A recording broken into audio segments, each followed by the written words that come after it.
the first thing to say, Christopher, is it's interesting that no one else in the media wants to talk about vaccine damage. I presume you haven't been asked to appear on BBC News or Sky News or ITV News about this? Absolutely not, no.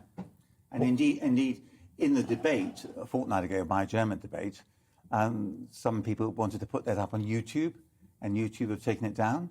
Although the minister said that the questions I was asking were really pertinent ones, and she didn't disagree with any of the facts which I set out. So there's a vast amount of censorship about vaccine damage. We know that, because what you've just said proves that. I guess some people would say that's because we've been involved in almost a war-like campaign to get people jabbed. But it's not right to cover up the side effects, is it? No, it isn't. And indeed, it's counterproductive, because vaccine confidence is built by saying to people, your chances of the vaccine going wrong for you are minuscule. But if it does go wrong for you and you suffer severe loss or even death, then we, the state, will look after you because you've done the right thing. And that was the message that was delivered in the 1979 vaccine damage payments legislation. And it was, in a sense, repeated by the government when they adopted that payment scheme to apply to the COVID vaccines. But as of today, not a single payout has been made, and they've only just started processing claims. And all the questions I ask, there seem to be tremendous resistance from the government to recognise that there will be the need to compensate people who have done the right thing but have suffered as a result.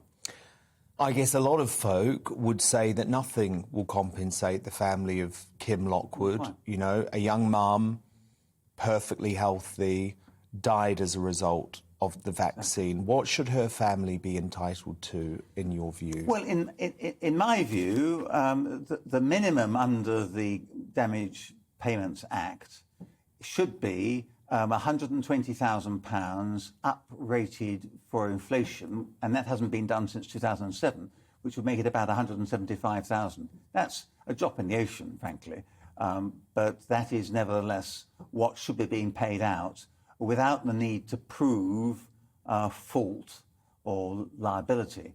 But some of these cases, particularly, I mean, it's a sad thing, but for the consequences for the loved ones of somebody who's died or who've been severely injured are, in any normal damages situation, they'd be paid out millions rather than tens or hundreds of thousands of pounds. So there's a big issue here for the government because the government decided that they would indemnify the manufacturers because the manufacturers didn't want to take that risk because the vaccines hadn't been tested to the extent that most vaccines are. But the government took on that risk, but now it needs to face up to the consequences and recognise that there are people, a minority of people, but nevertheless a significant minority of people who have suffered as a result.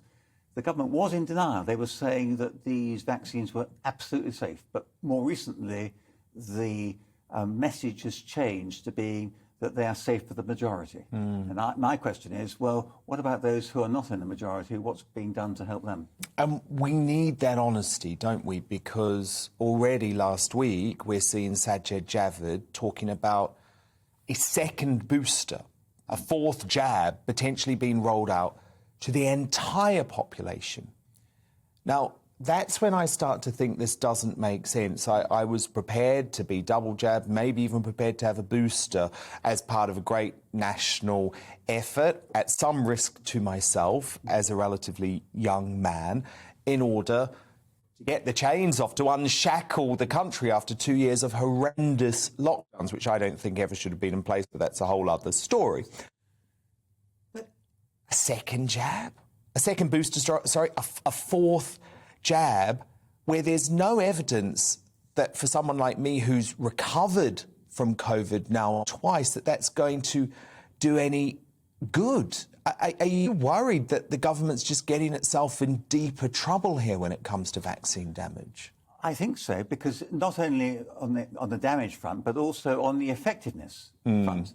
Because a lot of people who've had the first booster, so-called, have actually suffered from COVID. And so I did. so the idea that this is effective is actually, for the fairies. It may help reduce the impact, but it certainly doesn't prevent it.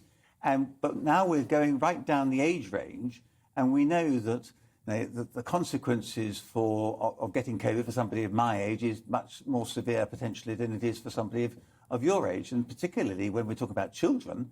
The balance of advantage and disadvantage is completely different for youngsters. Why are we putting all the pressure on getting those people vaccinated when actually, if there is any benefit, it's probably going to be to the benefit of the older population, not for them? Of course, but the vaccine damage, which is obviously what your bill is about, is going to be much more acute in the younger age groups, because if you look at the evidence regarding myocarditis, for example, the heart condition, it disproportionately impacts young men, sort of 25 years and under. So that's why when you've got Sajid Javid potentially talking about a rollout to the entire population, I just start to think they've lost the plot a bit, because even the head of the JCVI, the chairman of the JCVI, is saying, let's stop a nationwide rollout and start focusing on the vulnerable, which makes much more sense. Exactly. No, that's absolutely right. And I don't think that the Secretary of State and his team have got to come to terms with what's actually happening out there. And a colleague and I went and had a meeting with the Secretary of State last week on this subject. And frankly, it was a big disappointment, because What happened? Well, we had 10 minutes and he said that he would look into this issue, that he would try and ensure that the questions I asked in my German debate received answers. Well, I should have had those answers already by now, but I haven't. And he was full of platitudes, frankly, about how the most people had benefited from the vaccine. That's not in dispute. But actually what we need to do is ensure that the people who haven't benefited from the vaccine, that they're looked after by the state, because they did the right thing by the state, and the state now needs to reciprocate. Do you have any idea of numbers yet? Well, we know that more than 1,000 people have applied for vaccine damage. We know that on the figures that at least 2,000 people have died shortly after receiving the vaccine. That's from the yellow cards. We know that upwards of 500,000 yellow cards have been issued. So when we talk about probably tens of thousands of people who have suffered severe damage as a result of this, I think that's the sort of ballpark figure we're in. And because I've been quite high profile on this, I've been recipient of a lot of these cases. But the question I asked to the Secretary of State is, if coroner's courts have reported that somebody has died as a direct result of the COVID vaccine, why are we hanging around waiting before we pay out to their loved ones who've been left behind? What else needs to be proved? And the coroner's inquest doesn't reach a conclusion except on the strongest of medical evidence. And you referred to one coroner's report. There was another one last Friday, I think, in Winchester. And there have been a whole series of cases. And a lot of these people have been in the prime of life, married with young children, breadwinners, and with all the consequences that flow from that. And the number of people in that age group who actually died from COVID-19 is relatively small. So it's even more disastrous that there's a high proportion of people in that age group who are dying as a result of the vaccine.